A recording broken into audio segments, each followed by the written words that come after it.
mudah dibikin panas, dia mudah dibikin saling membenci. Kita hilangkan akar persoalannya. Akar persoalannya kita harus hilang. Baliho Habib Rizik, itu perintah saya. Itu perintah saya. Kalau menurut saya, tangkap saja beliau. Masukkan saja ke penjara lagi. Tidak. Kalau kau mau perang yang gentleman, mau perang, tetapi kau bawa 1.000, kita bawa 1.000. Kau bawa 2.000, kita bawa 2.000. Kau bawa 10.000, kita bawa 10.000. Silakan tetapkan tempatnya, tanggalnya, harinya, jamnya, jamnya. Kita tidak ingin ada permusuhan, kita tidak ingin ada pengkotak-kotaan. Deddy Mulyadi. Dia orang-orang itu kan tolol. Ya sudah, mau diapain? Kita seorang tolol itu kan ya bicaranya nggak bisa seperti anak-anak. Makanya saya bolak-balik bilang kepada pemerintah, tangkap itu Habib Rizik.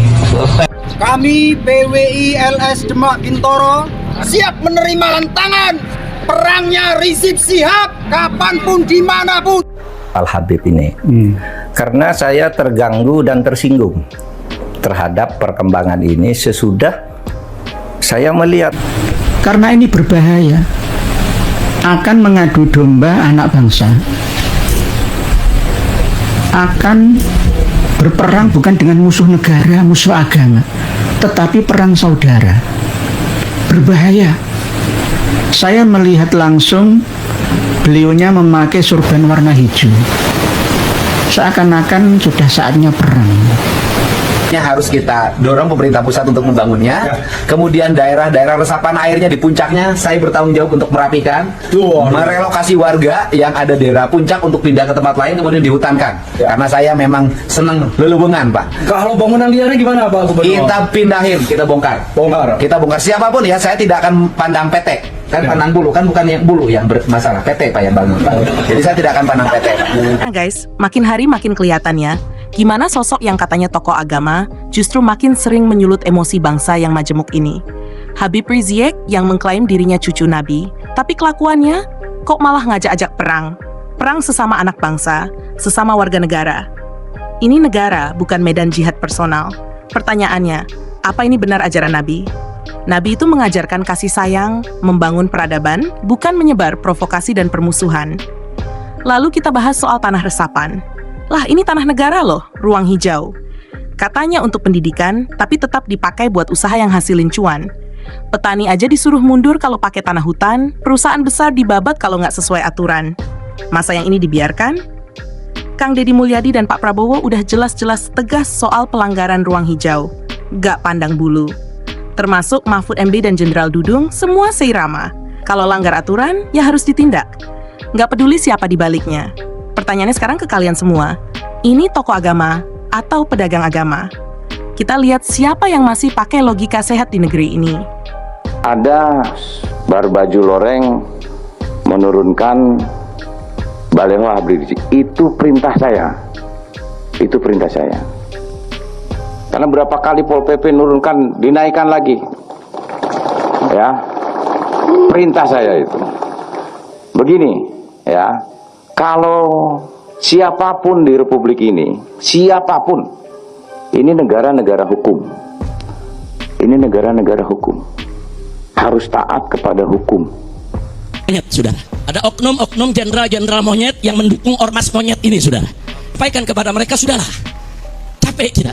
Kalian setiap hari menghina, memfitnah, capek. Kita perang aja deh. Kita perang aja. Saya siap untuk kobarkan perang melawan mereka dengan backingnya, sudah. Takbir. Umat Islam semua saya tanya, siap perang lawan gerombolan monyet? Takbir. Ini buang feodalisme dalam Islam. Tidak ada seperti itu dalam Islam. Nabi sendiri yang berkata, yang bersabda, seandainya Fatimah mencuri, aku yang akan memotong tangannya. Begitu jelasnya hukum Islam.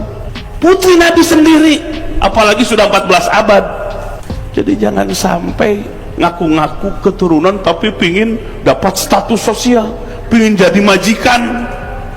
Itu yang namanya feodalisme. Jadi keluarga Rasul itu nggak boleh nerima sedekah. Jadi kalau ada di Indonesia Habib, Habibah, Syarif, Syarifah, para habaib, itu mereka tidak nerima sedekah dan kita nggak boleh ngasih sedekah sama mereka. Karena ini berbahaya, akan mengadu domba anak bangsa, akan berperang bukan dengan musuh negara, musuh agama, tetapi perang saudara. Berbahaya.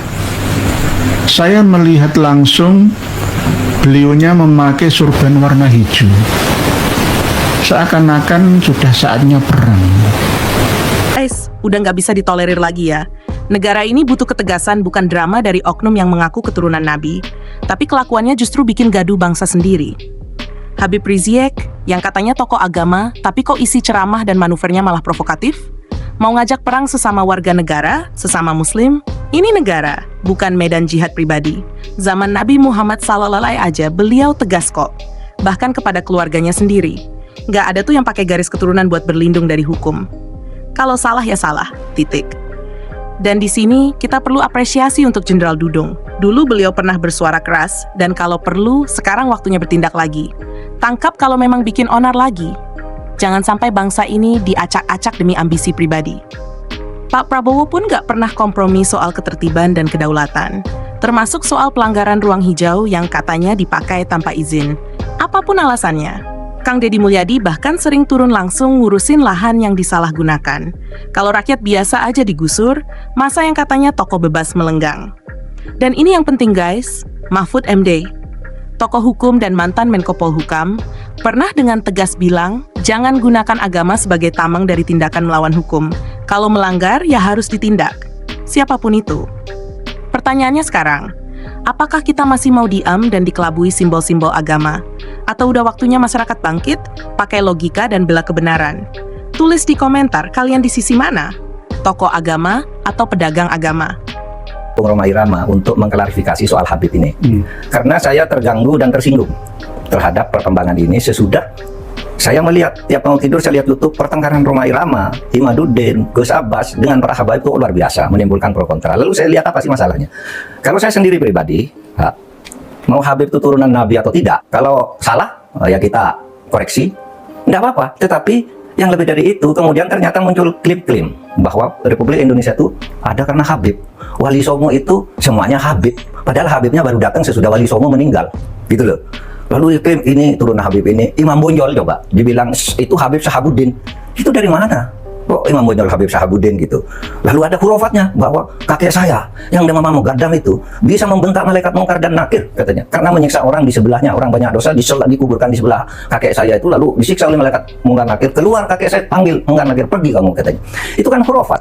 Meskipun ini tidak bisa merepresentasikan Habib. Tidak, gitu, Habib banyak yang bagus. Saya punya Habib Quraisy Shihab bagus. Saya punya Habib Ali Shihab bagus. Habib saya kenal bagus, sangat santun. Ada juga Habib namanya Habib Ahmad bagus. Habib Abu Bakar yang saya kenal di Pasuruan bagus. Tapi Habib ini nih mengklaim-klaim begitu, dan orang yang tidak tahu, orang awam banyak yang percaya karena ini Habib yang ngomong, Habib benar. Lalu rasa cinta saya kepada negara ini menjadi luntur. Seakan-akan ini karena Habib. Di situ saya tersinggung. Rasa cinta tanah air saya, kebanggaan kepada leluhur saya sendiri itu bangkit.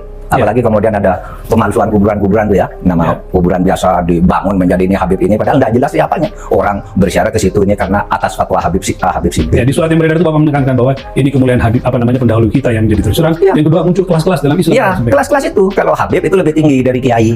Dan itu semua ada, Mas. Ngomong itu bukan hanya ngomong begitu, itu bukan hanya katanya-katanya, karena ketika Rhoma Irama berbicara itu, lalu ada seorang Habib muda dengan Rhoma Irama, kamu bohong, tunjukkan Habibnya siapa yang katakan gitu.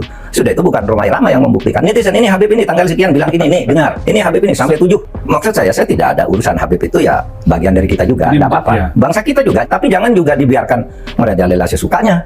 Saya bilang begitu. Ada yang mengatakan kalau Indonesia ini merdeka dibantu oleh Habib ini. Bung Karno tuh tanggal 17 Agustus dibantu oleh Habib siapa gitu untuk menyatakan kemerdekaan. Loh, kita tahu yang bantu tuh Jepang, namanya Maeda, iya kan? Laksamana Maeda ya? Laksamana Maeda yang menampung Bung Karno. Bung, kalau kamu mau merumuskan kemerdekaan biar aman, tidak ada yang ganggu, di tempat saya aja, di kantor Gandhi Maeda. Orang Jepang juga membantu, orang Belanda yang membantu kemerdekaan ada juga.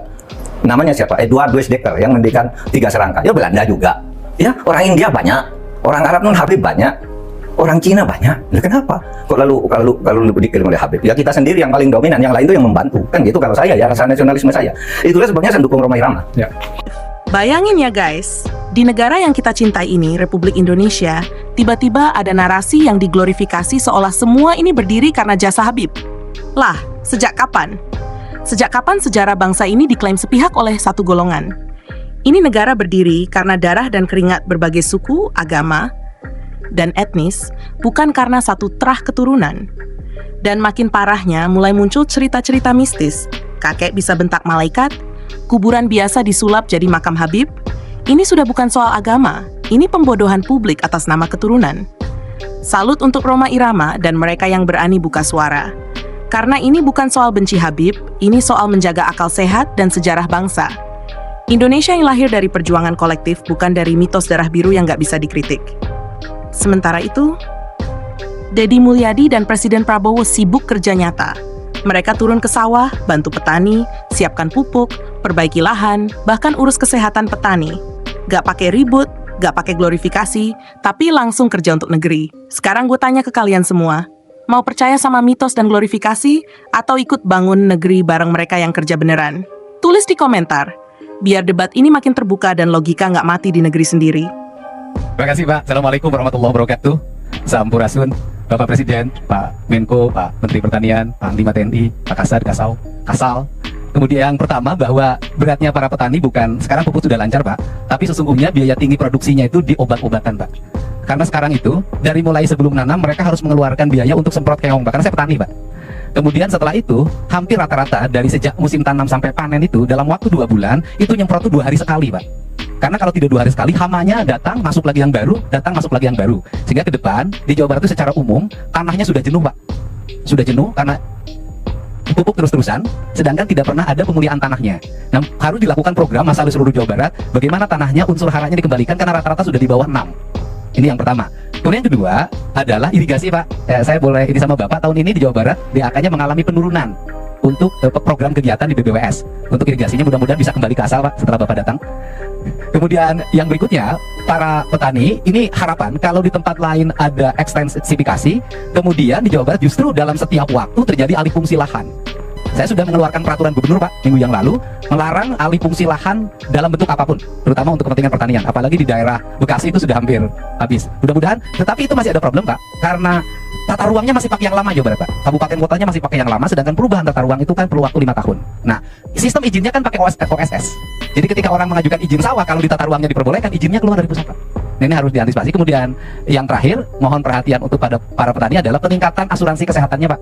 Karena banyak di antara petani ini giliran sakit tidak tercover oleh BPJS, atau mereka BPJS mandirinya tidak terbayar Pak. Bahkan kadang ada bayi yang ditahan di rumah sakit, tapi mulai tahun ini nggak boleh ada lagi.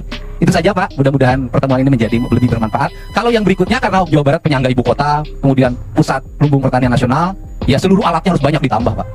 Kalau itu sudah harus yakin Pak, karena Jawa Barat loh Pak, Jawa paling barat Pak. Jadi seluruh perlengkapan Pak Menteri mohon ditambah. Kalau ingin peningkatan produksi, dan terakhir, saya minta di Jawa Barat masih ada areal perhutani, areal PTPN yang alih fungsi kepada yang lain-lain hari ini, mohon untuk ditetapkan justru itu untuk peningkatan produksi pangan dan jagung Pak, dikelola oleh petani Pak. Jadi di musim tanam nanti November kami bisa nanam gogoranca, karena Provinsi Jawa Barat sudah menetapkan di November nanti seluruh areal tanah kosong akan ditanami lagi gogoranca oleh Provinsi Pak. Terima kasih Pak. Assalamualaikum warahmatullahi wabarakatuh. Baik, terima kasih. Nanti kita pelajari ya masalah obat-obat pestisida, bagaimana apakah ada teknik-teknik alamiah, teknik-teknik organik dan sebagainya. Oke, baik. Terima kasih. Bayangin guys, di saat satu pihak sibuk provokasi dan mengklaim negeri ini atas nama darah keturunan, bahkan sampai mengusik akal sehat rakyat, ada sosok seperti Deddy Mulyadi yang justru turun langsung ke sawah, mikirin pupuk, obat hama, irigasi, sampai kesehatan petani. Bersama Presiden Prabowo, mereka bahu-membahu bangun negeri dari akar rumput, bukan dari mimbar teriak-teriak atau glorifikasi sejarah yang dipelintir. Satu bikin gaduh, satu lagi sibuk menyuburkan tanah. Sekarang tinggal kita tanya ke diri sendiri. Mau ikut yang kerja nyata atau terus jadi penonton drama Habib Sentral Dunia? Tulis pendapatmu di komentar. Yang masih pakai logika pasti tahu siapa yang benar-benar cinta negeri ini.